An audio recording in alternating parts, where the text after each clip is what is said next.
नमस्कार दोस्तों, उम्मीद करता हूं आप सब बहुत ही बढ़िया होंगे। तो फाइनल यहां पर मध्य प्रदेश के युवाओं के लिए एक और शानदार बम्पर भर्ती यहां पर आ चुकी है।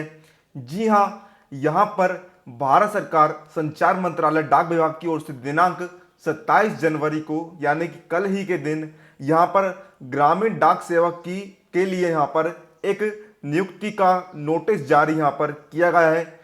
तो इसमें जो परीक्षा है, आपकी परीक्षा कुछ भी नहीं होनी है। 10वीं के परसेंटेज के आधार पर सभी को नौकरी यहां पर मिलने वाली है और 40,000 से ज्यादा पद इसमें रहने वाले हैं। तो क्या है इसकी जानकारी, पूरी जानकारी हम लेंगे।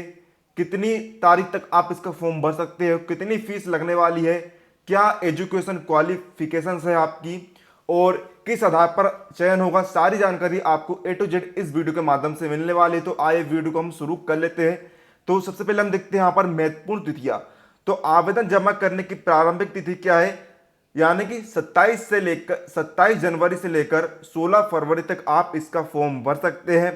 और यदि आप फॉर्म में कुछ एडिट करना चाहते हो तो इसके लिए 17 फरवरी से लेकर 19 फरवरी तक आप यहां पर एडिट भी कर सकते हैं। अब आइए जान लेते हैं कि इसमें इस फॉर्म को भरने के लिए कितनी फीस लगने वाली है। तो देखिए, चाहे आप एसटी हो, एससी हो, कोई भी आप कास्ट के हो, कोई भी कैटेगरी के हो, आपको यहाँ पर 100 रुपये की फीस आपको लगनी है। मात्र 100 रुपये की फीस लगने वाली है। तो चलिए अब हम देखते हैं कि इसमें सैलरी कितनी प्रदान की जाएगी, क्योंकि भैया काम किसके लिए कर रहे हो, आप सैलरी के लिए कर रहे हो ना। तो मेन चीज़ तो हम कैसे छोड़ सकते हैं भैया। तो देखिए, जो बीपीएम है, बीपीएम एक पद है। ये सब जो पद है इसकी जानकारी भी आपको आगे दी जाएगी। बीपीएम की सैलरी है 12,000 से शुरू होती है और 29 तक जाती है। एवीपीएम या फिर डाक सेवा की जो सैलरी है 10,000 से चालू होकर 24,000 तक जाती है। अब आइए जान लेते हैं पदों की संख्या। ये ऑल इंडिया वैकेंसी है।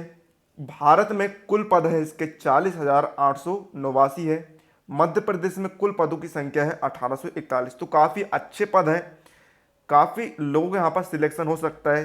डिटेल में आप जानकारी ले सकते हैं। जनरल वालों के लिए 696, ओबीसी के लिए 192, एससी के लिए 305, एसटी के लिए 389 पद यहाँ पर आरक्षित किए गए हैं।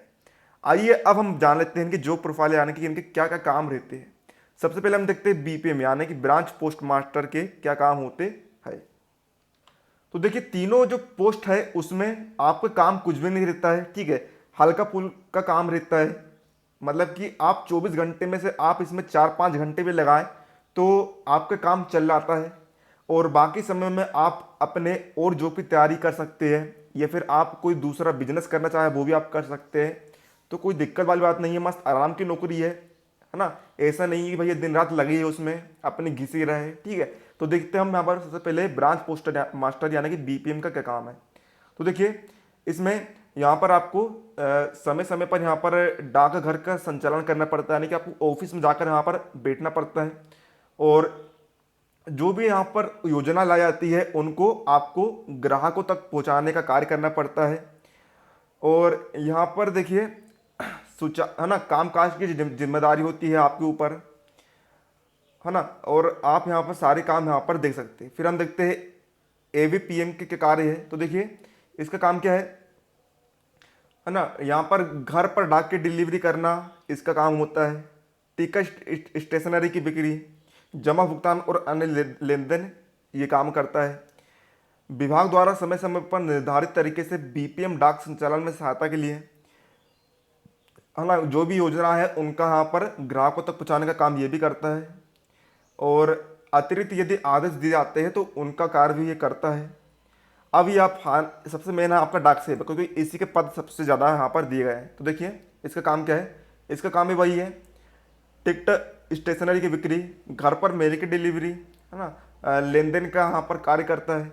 डाक सेवकों को रेलवे मेल सर्विस के सरेटिंग कार्यालयों में काम करना पड़ सकता है। मेल कार्यालयों में डाक सेवक डाक वेगों की रसीद प्रेषण, वेगों के ट्रांसशिपमेंट आदि का काम संभालेंगे। डाक सेवक विभागीय डाकघरों के सुचारू कामकाज के प्रबंधन में पोस्ट मास्टर सब, है ना, ये सब काम आपके रहते हैं, हल्के फुल्के काम रहते हैं, ठीक है। तो यदि आपको जॉब मिलती है तो बिल्कुल करेगा, ठीक है, क्योंकि पेट भी पालना है और हमें अपना आगे का भविष्य भी बनाना है। ठीक है। तो आइए अब एक वीडियो में आगे की तरफ बढ़ने से पहले हम एक जानकारी जान लेते हैं कि आप इसका पीडीएफ किस तरीके से डाउनलोड कर सकते हैं। ठीक है, बहुत अच्छे तरीके से हमने आपके लिए पीडीएफ बनाया है। इसका इंग्लिश में नोटिस जारी किया गया था, हमने इसको हिंदी में ट्रांसलेट किया है। बड़ी सुंदर तरीके से देखिए पीडीएफ बनाई है कलरफुल तरीके से। आप इस नोटिस का पीडीएफ किस तरीके से डाउनलोड कर सकते हैं, आइए जान लेते हैं। तो हम यहाँ पर जान लेते हैं कि आप पीडीएफ किस तरीके से डाउनलोड कर सकते हैं। तो देखिए पीडीएफ डाउनलोड करने के लिए लिंक जो है मैं आपको यहाँ पर कमेंट में दे देता हूँ। ठीक है, कमेंट में यहाँ पर लिंक पिन कर दी जाती है। तो यहाँ पर देखिए जैसे कि लिंक दी गई है, कोई भी मैंने रेंडमली वीडियो लिया हूँ। ठीक है, आप पीडीएफ किस तरीके से डाउनलोड कर सकते हैं। तो यहाँ पर देखिए जैसे कि दी गई है लिंक, आपको इस पर आपको क्लिक कर देना है। मात्र 1 मिनट की स्टेप है, आप आसानी से पीडीएफ को डाउनलोड कर सकते हैं, कोई भी दिक्कत वाली बात नहीं है। लिंक को ओपन करने के बाद देखिए आपके सामने कुछ इस तरीके का इंटरफेस आएगा। यहाँ पर आपको एक बटन दिखाई दे रहा होगा क्लिक टू वेरीफाई का, इस पर आपको क्लिक कर देना है। अब जैसे ही आप क्लिक करेंगे आपको यहाँ पर 10 सेकंड का वेट करना है। तो यहाँ पर टाइमर चालू है। जैसे ही यहाँ पर 10 सेकंड कंप्लीट होंगे आपको करना क्या है, आपको चले जाना है सबसे नीचे की ओर। नीचे ही अब आप जैसे जाएंगे तो यहाँ पर देखेंगे आप, यहाँ पर आपको एक कंटिन्यू का बटन दिखाई दे रहा होगा, इस पर आप क्लिक कर देंगे। इसके बाद आपके सामने यहाँ पर अगली स्टेप आएगी। यहाँ पर भी आपको नीचे जाने को कहा जा रहा है ताकि आपकी लिंक जनरेट हो सके। अब बस आपके पास अब बस एक ही स्टेप बची हुई है, जनरेट लिंक पर आप क्लिक कर दीजिए। 10 सेकंड का वेट आपको करना है, ज़्यादा बड़ा काम नहीं है। ठीक है, छोटा सा काम है, आसानी से आप पीडीएफ को डाउनलोड कर सकते हैं। ठीक है, कई सारे विद्यार्थी को पीडीएफ डाउनलोड करने में प्रॉब्लम आती है, इसलिए ही मैं वीडियो बना रहा हूँ। अब आप कंटिन्यू पर क्लिक कर देना है। अब देखिए यहाँ पर स्कैन यूआरएल, अब यहाँ पर स्कैन होगा तो आपको इस पर क्लिक कर देना है। यूआरएल जो है यहाँ पर स्कैन हो रहा है। अब मात्र एक स्टेप आपके सामने बची है, इसे क्रॉस कर लीजिए, आपकी पीडीएफ डाउनलोड हो जाएगी। गेट यूआरएल का बटन आ गया है, लास्ट स्टेप आपकी, और आपके सामने यहाँ पर लिंक ओपन हो गई है। अब देखिए आप ओपन लिंक पर क्लिक करेंगे सर्वर 1 पर। यदि इससे आपकी पीडीएफ डाउनलोड नहीं होती है तो आप चले जाएंगे बैक। अब यहाँ पर आपको दूसरा सर्वर मिलता है ओपन लिंक सर्वर 2, इस पर आप क्लिक कर देंगे। जैसे ही आप क्लिक करेंगे आप पीडीएफ को किस में खोलना चाहते हो उस पर आप क्लिक कर देंगे। तो हम ड्राइव में खोलना चाहते हैं, इस पर हमने क्लिक कर दिया और आपके सामने जो भी पीडीएफ आपने डाउनलोड करा है वह ओपन हो जाएगी, जैसे कि आप यहाँ पर देख सकते हैं। तो आइए दोस्तों अब हम यहाँ पर क्या जानते हैं, शैक्षिक योग्यता यानी कि आपको क्या चाहिए इसके लिए। तो देखिए सिंपल सी बात है, कोई भी मान्यता प्राप्त स्कूल शिक्षा विभाग हो, आपका जो एमपी बोर्ड है या फिर आप सीबीएसई से पढ़े हो, उसमें आपका गणित और अंग्रेजी विषयों से आपको क्या करना है। यदि आपने 10वीं कक्षा उत्तीर्ण की है तो आप इसके लिए पात्र हैं। और यहाँ पर जो स्थानीय भाषा है ना, उसका भी आपके पास अध्ययन होना चाहिए। हालांकि सर्टिफिकेट नहीं मांगा गया लेकिन आपको उसका ज्ञान होना चाहिए, क्योंकि कई सारी यहाँ पर भारत के गाँवों में देहाती भाषा बोली जाती है, तो आपको उसका नॉलेज होना चाहिए। फिर अन्य योग्यता भी हम देख लेते हैं, इनमें सर्टिफिकेट नहीं मांगा गया लेकिन आपको इनका नॉलेज होना चाहिए। कंप्यूटर का आपके पास थोड़ा बहुत ज्ञान होना चाहिए। साइकिल चलाने का भी आपको ज्ञान होना चाहिए। अब कई सारे मूर्ख लोग यहाँ पर पूछेंगे कि सर हमारे पास तो गाड़ी के, हम गाड़ी चला सकते हैं।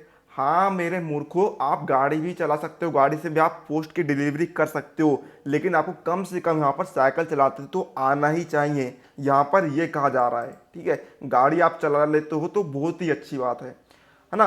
और आपके पास सारे संसाधन होने चाहिए, है ना, मतलब कि आप गुजारा कर सके अपना, तो पेमेंट्स आपको गुजारा करते आना चाहिए।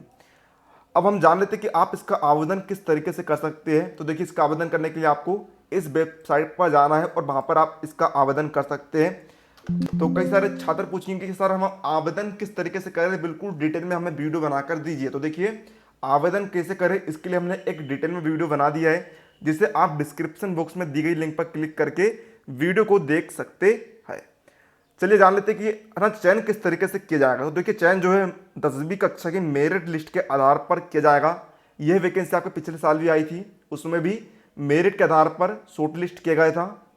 और कई सारे छात्र अब ऐसा भी कहेंगे कि देखिए इसमें कट ऑफ जो है 95 से लेकर 100 के बीच में आता है।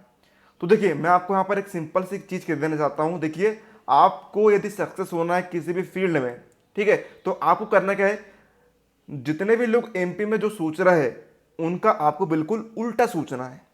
जैसे कि ज़्यादातर 90% लोग फॉर्म ही नहीं भरने वाले हैं एमपी में, मैं आपको लिख कर दे रहा हूँ, ठीक है। वो क्या सोचेंगे कि पिछले बार जब हमने फॉर्म भरे थे तब भी हमारा चयन नहीं हुआ था, हमारा 90% था, 85 था, लेकिन हमारा चयन नहीं हुआ था, कट ऑफ जो है 95 से ऊपर गया था और 95 लाने की हमारी औकात नहीं है। तो कई सारे छात्र यहाँ पर फॉर्म नहीं भरने वाले हैं। वे सिर्फ वनरक्षक जो व्यापम की वैकेंसी है उस पर ही फोकस करने वाले हैं। वो सोच रहे हैं कि हम क्यों 100 रुपये नाश करें। तो आपको यदि सक्सेस चाहिए तो आप इसका उल्टा सोचिए। यदि आपको 85-90% है तो बिल्कुल आप ताड़ ठोक के फॉर्म भरिए। मेरा खुद का यहाँ पर 10वीं में 90% है, तो मैं खुद फॉर्म इसका भरने वाला हूँ, ठीक है। आपको फॉर्म बिल्कुल भर देना है, 100 रुपये बस लग रहा है, ठीक है। परीक्षा आपको देनी नहीं है तो कोई भी दिक्कत वाली बात नहीं है। होना होगा तो हो जाएगा ना, प्रभु श्री राम हनुमान जी के कृपा से। नहीं होना होगा तो भाड़ में जान दीजिए, 100 रुपये बस लग रहे हैं, ठीक है। और जो मेरिट लिस्ट है ना, उसके आधार पर ही उसके आधार पर ही आपको कट ऑफ जाने वाला है। तो बिल्कुल आप फॉर्म भरिए। तो ये आपको छोटी जानकारी आपको देनी थी इस वीडियो के माध्यम से। उम्मीद है आपको वीडियो हेल्पफुल लगा होगा, तो वीडियो को लाइक कर दीजिएगा। चैनल पर नए हो तो चैनल को सब्सक्राइब करके घंटे के निशान पर दबा दीजिएगा, ताकि हम जैसे कोई नया वीडियो अपलोड करें आपको उसका तुरंत नोटिफिकेशन मिल जाए। चलिए मिलते हैं अगले किसी नए वीडियो, तब तक के लिए जय हिंद, जय भारत।